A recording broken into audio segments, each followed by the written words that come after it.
Hello everyone, welcome back to my channel. तो कैसे हो आप सभी? आई होप आप सभी अच्छे होंगे, ठीक-ठाक होंगे और अपना अच्छे से ख़्याल रख रहे होंगे और आप सभी को हरे कृष्णा, राधे-राधे। तो सबसे पहले मैं कैमरा सेट कर लेती हूँ, फिर उसके बाद आपसे बात करती हूँ। तो अभी मैं दूसरे कमरे में आ गई हूँ, जहाँ पर हमारे गोपाल जी होते हैं। तो आज मैं आपके साथ अपने गोपाल जी की विंटर मॉर्निंग रूटीन शेयर कर रही हूँ, यानी कि जो सर्दियों में दिनचर्या क्या रहती है गोपाल जी की सुबह के समय, तो बस वही आपके साथ मैं इस वीडियो में शेयर करूँगी। तो उम्मीद करती हूँ आपको वीडियो अच्छी लगेगी, अगर अच्छी लगे तो लाइक कर दीजिए और अगर आप मेरे चैनल पे न्यू हैं तो चैनल को सब्सक्राइब भी कर लीजिए। तो काफ़ी दिन से मैं अपने चैनल पे कोई वीडियो भी अपलोड नहीं कर पा रही थी क्योंकि मेरे को थोड़ा-सा कोल्ड हो गया था और आपको मेरी आवाज़ से लग भी रहा होगा। तो अब थोड़ा-सा ठीक है, तो मैंने सोचा क्यों ना आज वीडियो शूट करी जाए। तो सबसे पहले मैं गोपाल जी को उठाऊँगी, तो आप देख ही रहे हो गोपाल जी ने वेलवेट की ड्रेस डाली हुई है, नाइट ड्रेस नहीं डाली। तो जब मेरी तबीयत ठीक नहीं होती फिर बच्चे सेवा करते हैं, तो जितनी उनसे हो पाती है फिर वो उसी हिसाब से ही करते हैं।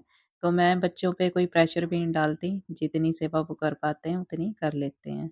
और वैसे ऐसी कोई बात नहीं है, वैसे अगर मैं नहीं करती सेवा मेरी तबीयत नहीं ठीक होती तो बच्चे जो हैं अच्छे से मन से सेवा करते हैं गोपाल जी की, जितनी उनसे हो पाती है।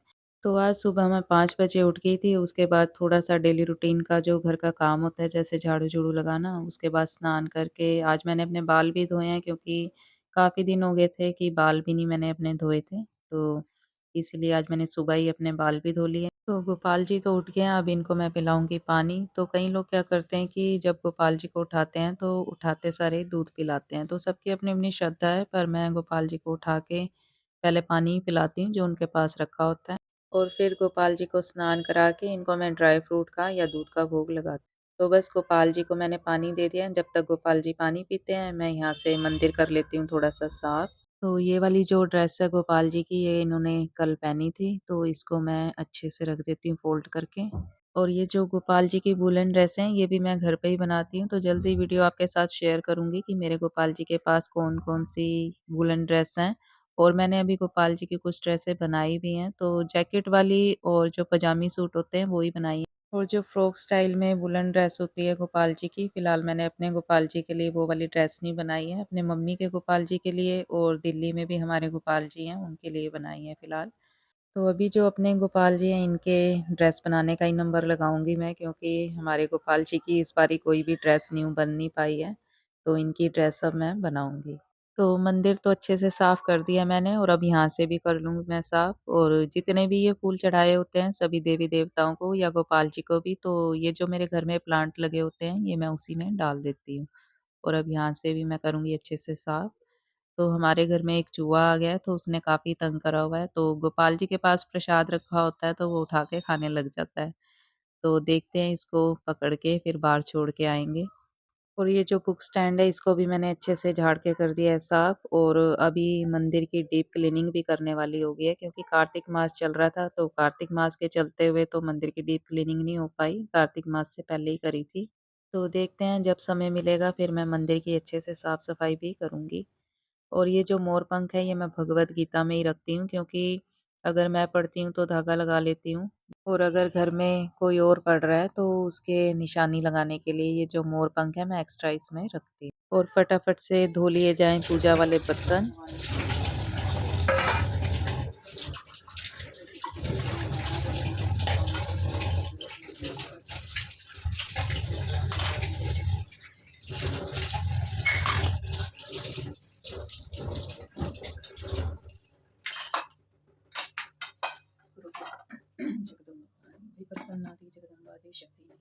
तो मंदिर के जितने भी बर्तन थे मैंने धो लिए हैं और अब गोपाल जी के लिए, गणपति जी के पीने के लिए मैं पानी भी भर लूँगी। और ये जो मंदिर के बर्तन हैं अब सॉल्यूशन से साफ करने वाले हो रहे हैं क्योंकि काफ़ी गंदे हो गए हैं। तो ये 10 दिन या 15 दिन में ऐसे ही लगने लग जाते हैं एकदम गंदे से, फिर इनको साफ़ करना पड़ता है सॉल्यूशन बना के। तो मैं घर में ही बनाती हूँ, वैसे तो पीताम्बरी पाउडर मिलता है इनको साफ़ करने के लिए। और मैं तांबे पीतल के बर्तन कैसे साफ़ करती हूँ, तो बड़ा ही सरल तरीका है इनको साफ़ करने का। वैसे मैंने वीडियो अपलोड करी हुई है अपने चैनल पे कि तांबे पीतल के बर्तन कैसे साफ़ करें। अगर आपने वो वीडियो नहीं देखी तो मेरे चैनल पे जाके देख सकते हो। बिल्कुल सरल तरीका है इनको साफ़ करने का। तो एकदम से जितने ये गंदे लगते हैं एकदम से उतने चमक भी जाते हैं उस सॉल्यूशन से, जिस सॉल्यूशन से मैं इनको साफ करती हूँ। और अब सबसे पहले मैं सूरज देवता जी को जल अर्पित कराऊँगी। तो सूरज देवता जी के जल में मैं थोड़ा-सा गंगा जल, थोड़े से साबुत चावल और ये जो कुमकुम होती है या रोली होती है, ये भी मैं इसमें डाल लेती हूँ। वैसे तो मैंने मिक्सचर बना के रखा हुआ है साबुत चावल और रोली का, तो यही मैं इसमें डाल देती हूँ। और संडे वाले दिन तो हमें ज़रूर डालना चाहिए सूरज देवता जी के जल में कुमकुम या रोली, तो ये मैं चढ़ा आती हूँ। तो सूरज देवता जी को जल भी मैंने चढ़ा दिया और ये थोड़े से फूल भी मैं तोड़ के ले आई हूँ। तो वैसे तो गुलाब के फूल मैंने रखे ही थे, पर मैंने सोचा क्यों ना थोड़े से ताज़े फूल भी तोड़ लिए जाएँ। और ये जो गुलाब के फूल हैं, मैंने आपको काफ़ी वीडियो में बताया है कि मेरा भाई तोड़ के ले आता है जब वो दूध लेने जाता है डेयरी से। तो रास्ते में प्लांट काफ़ी लगे होते हैं गुलाब के, तो वो तोड़ के ले आता है। और ये जो थोड़े से तुलसी के पत्ते भी धो लिए जाएँ, तो आज संडे है और यही रखे हुए थे 2-4 पत्ते ही हैं, तो आज इन्हीं से ही भोग लगाना है गोपाल जी को और ठाकुर जी को भी यही दूँगी मैं। तो 2-4 दिन से मैं पूजा-पाठ नहीं कर पा रही थी, तो इसीलिए मुझे पता भी नहीं था कि तुलसी के पत्ते हैं भी हैं कि नहीं। तो चलो शुक्र है गोपाल जी का कि आज उनके भोग के लिए तो हैं, पर मैं कल तोड़ लूँगी क्योंकि संडे वाला दिन है आज, तो संडे वाले दिन तो तुलसी के पत्ते नहीं तोड़े जाते, तो आज का काम तो चल ही जाएगा। और अब ये जो रुई की बत्ती है, ये भी मैं इस बॉक्स में फ़िल कर देती हूँ। तो मैं जोत की तैयारी कर ही रही थी, तो देखा इसमें रुई की बत्ती नहीं थी, तो ये भी मैं इसमें फ़िल कर दूँगी। और ये काफ़ी मोटी है, तो इसको मैंने थोड़ा-सा ऐसे खोल के पतला कर दिया है। तो पूजा-पाठ की सारी तैयारी मैं कर लेती हूँ, फिर ही गोपाल जी को स्नान कराती हूँ, क्योंकि एकदम से उठा के ही मैं गोपाल जी को स्नान नहीं कराती, इनको उठा देती हूँ और फिर पूजा-पाठ की तैयारी करती रहती हूँ। तो तब तक ये भी अच्छे से जग जाते हैं, इनकी नींद खुल जाती है, फिर मैं इनको स्नान कराती हूँ। तो बस पूजा-पाठ की सारी तैयारी हो गई है और इनका जो जल है, ये भी मैं अच्छे से ढक के रख दूँगी और फिर गोपाल जी को नीचे बैठ के आराम से स्नान कराऊँगी। तो ये है हमारे ठाकुर जी की छोटी-सी चारपाई और इस पे मैंने ये जो चद्दर बना के क्रोशिए से बनाई थी मैंने, ऊन की चद्दर है, यही बिछा दी है मैंने इस पे क्योंकि ठंड काफ़ी हो रखी है। तो अब इनको मैंने इस पे विराजमान करके नीचे बैठाऊँगी और फिर कराऊँगी इनका स्नान। तो ये जो इनका सिंहासन है, इसको भी अच्छे से झाड़ दूँगी मैं। और अब गोपाल जी के सिंहासन पे मैं ये सॉफ्ट सा एक और हैंकी बिछा दूँगी। तो गोपाल जी का जो मैट्रेस भी मैंने बनाना था, मैंने रुई भी ला के रखी हुई है, पर मैंने आपको बताया कि समय ही नहीं मिल पा रहा, क्योंकि पहले कार्तिक मास चल रहा था और उसके कार्तिक मास के एकदम समाप्त होते ही जैसे ही पंचभिकु समाप्त हुए, नेक्स्ट दिन ही मेरी जो तबीयत थोड़ी-सी खराब हो गई थी। तो तब से मैंने आज स्टार्ट करी है फिर पूजा-पाठ करनी। तो ये भी गोपाल जी की, मेरे ठाकुर जी की कृपा है कि मेरा जो कार्तिक मास है वो अच्छे से हो गया और एकदम ही आप मानोगे नहीं कि कार्तिक मास जैसे ही पंचभिकु समाप्त हुआ, नेक्स्ट दिन ही मेरी तबीयत हुई थी थोड़ी-सी खराब। पर इस बार का जो कार्तिक मास है मुझे काफ़ी अच्छा लगा, क्योंकि कितने अच्छे नियम बने हुए थे। सुबह उठना, जल्दी स्नान करना, दीपदान करना, गोपाल जी की सेवा करना या मंदिर जाना, तो ऐसे लग रहा था कि ये कार्तिक मास ऐसे ही चलता रहे। तो चलो कोई बात नहीं, गोपाल जी से, ठाकुर जी से यही प्रार्थना है कि जैसे कार्तिक मास में हमारी पूजा रूटीन बनी रही है, साल के 365 दिन भी वही बनी रहे। तो बस हमारे गोपाल जी तो हो गए हैं विराजमान अपना स्नान करवाने के लिए। तो इनके स्नान में मैंने थोड़ी-सी गुलाब की पत्तियाँ भी डाल दी हैं और अब कराऊँगी मैं गोपाल जी को स्नान। ओम केशवाय नमः, ओम केशवाय नमः, ओम कृष्णाय नमः, ओम गोविंदाय नमः, ओम नमो भगवते वासुदेवाय, ओम नमो भगवते वासुदेवाय। तो बस इन्हीं मंत्रों का जाप करते हुए मैं गोपाल जी को स्नान करा देती हूँ। तो कहते हैं जब भी हम गोपाल जी का स्नान करवाते हैं या श्रृंगार करते हैं, तो हमें चुप होके नहीं करना चाहिए। गोपाल जी के जो भी मंत्र हमें आते हों, उन मंत्रों का जाप करते हुए हमें गोपाल जी का स्नान श्रृंगार करना चाहिए। या फिर कोई मंत्र ना आता हो गोपाल जी का, तो हमें गोपाल जी के नाम लेते हुए ही उनका स्नान करवाना चाहिए। तो बस हमारे ठाकुर जी का भी स्नान हो गया है, तो इनको मैं अच्छे से पोंछ के विराजमान कर दूँगी शालिग्राम जी को। और अब छोटे गोपाल जी की बारी, तो इनको भी अच्छे से हल्के हाथों से मैं पोंछूँगी। तो लीजिए हमारे छोटे गोपाल जी का, हमारे ठाकुर जी का तो स्नान हो गया। इनको मैंने लंगोटी बाँध दी और ऊपर से ये रेड और येलो कलर की मैंने इनको वेलवेट ड्रेस भी डाल दी और अब पहना दिया जाए इनको इनका स्वेटर। तो ये जो छोटे गोपाल जी का स्वेटर होता है, ये आगे से मैं ओपन ही रखती हूँ ताकि आसानी से डल जाए। तो लीजिए हमारे शालिग्राम जी का तो स्नान हो गया और बिहारी जी का भी। तो ये तो ड्रेस पहन के बैठ गए हैं और अब बारी है हमारे कृष्ण कन्हैया। तो इनका भी शरीर अच्छे से पोंछ के मैं इनको पैंटी पहना दूँगी और फिर पहनाऊँगी इनकी ड्रेस। तो इनकी जो ड्रेस है आज मैजेंटा और रेड कलर की है। आज संडे है तो मैंने सोचा चलो यही पहना देती हूँ। तो वैसे मैं वार के हिसाब से नहीं पहनाती, जो हमारे गोपाल जी की इच्छा होती है ये वो ही पहनते हैं। तो मैंने सोचा चलो आज संडे है ही है तो यही वाली ड्रेस आज पहना दी जाए क्योंकि इसमें रेड कलर भी है और मैजेंटा कलर भी है। तो ये कलर भी हमारे गोपाल जी पे काफ़ी सूट करता है। तो वैसे तो सारे कलर ही इन पे अच्छे लगते हैं, कोई भी पहना दो।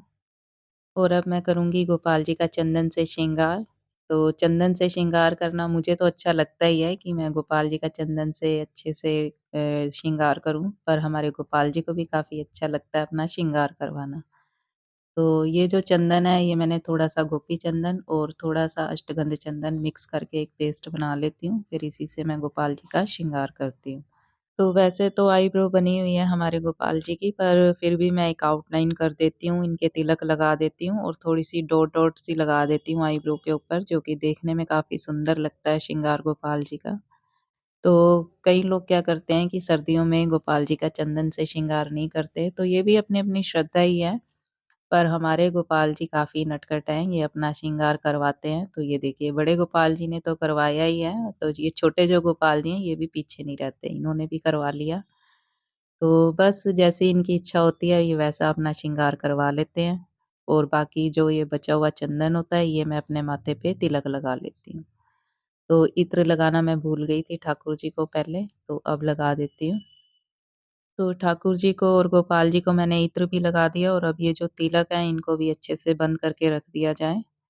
तो गोपाल जी को स्नान कराते समय काफ़ी सामान इधर-उधर फैल ही जाता है और ये जो गोपाल जी को स्नान कराया हुआ पानी है, जल है, इसको मैं तुलसी में डाल देती हूँ, पर लेकिन आज संडे है तो तुलसी के गमले में ना डाल के मैं ये दूसरे जो प्लांट लगे हुए हैं उसमें डाल देती हूँ। तो बस गोपाल जी हो गए हैं रेडी और अब इनको मैं विराजमान करूँगी इनके मंदिर में। तो लीजिए हमारे गोपाल जी आ गए अपने मंदिर में और अब ये अपने सिंहासन पर बैठेंगे आराम से। तो इनकी जो कैप है या बाँसुरी वग़ैरह मैं इनको जब सिंहासन पे अच्छे से बिठा देती हूँ सही से, फिर ही मैं इनको देती हूँ।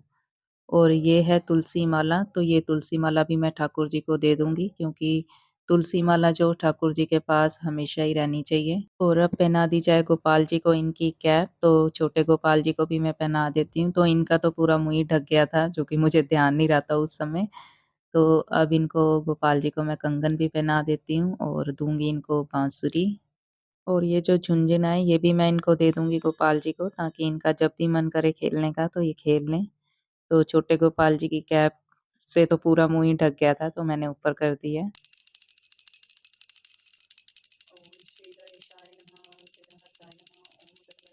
तो चाहे जो भी धार्मिक कार्य हो, चाहे वो डेली रूटीन की पूजा ही क्यों ना हो या हवन हो, तो सर्वप्रथम गणपति जी की पूजा की जाती है। तो मैंने भी सर्वप्रथम गणपति जी की पूजा करके, उनको तिलक लगा के, फूल अर्पित करके भोग भी लगा दिया। और ये जो पीला चंदन है, अष्टगंध चंदन, ये सभी देवताओं को लगाती हूँ, जो भी मेरे घर के मंदिर में विराजमान है और श्री हरि को भी मैं ये चंदन लगाती हूँ। और लाल कलर की जो कुमकुम या रोली होती है, ये सभी माताओं को लगाती हूँ मैं। तो पूजा मैंने सारी कर ली है और गोपाल जी को अब मैं दे दूँगी तुलसी पत्र और फूल भी दे दूँगी और ठाकुर जी को भी दे दिया जाए फूल। और अब मैं पढ़ लूँगी जो भी मुझे पाठ पढ़ने हैं बुक खोल के। तो मुँह ज़बानी तो मैं वैसे बोलती रहती हूँ जब मैं पूजा की तैयारी करती हूँ, जो भी मुझे याद है चालीसा वगैरह, पर लेकिन श्री भगवती नाम वाला है वो तो मुझे किताब खोल के ही पढ़ना पड़ता है क्योंकि वो अभी अच्छे से याद नहीं है। वैसे तो याद ही है पर फिर भी मुझे लगता है कहीं मैं भूल ना जाऊँ इसीलिए बुक खोल लेती हूँ। तो बस आज बुक खोल के मैंने भगवती नाम माला ही पढ़ा है, भगवत गीता भी नहीं पढ़ी क्योंकि मेरा जो गला है काफ़ी ख़राब हो रहा है। और अब मैं लगाऊँगी गोपाल जी को भोग, तो आप अब गोपाल जी के श्रृंगार दर्शन भी कर लीजिए।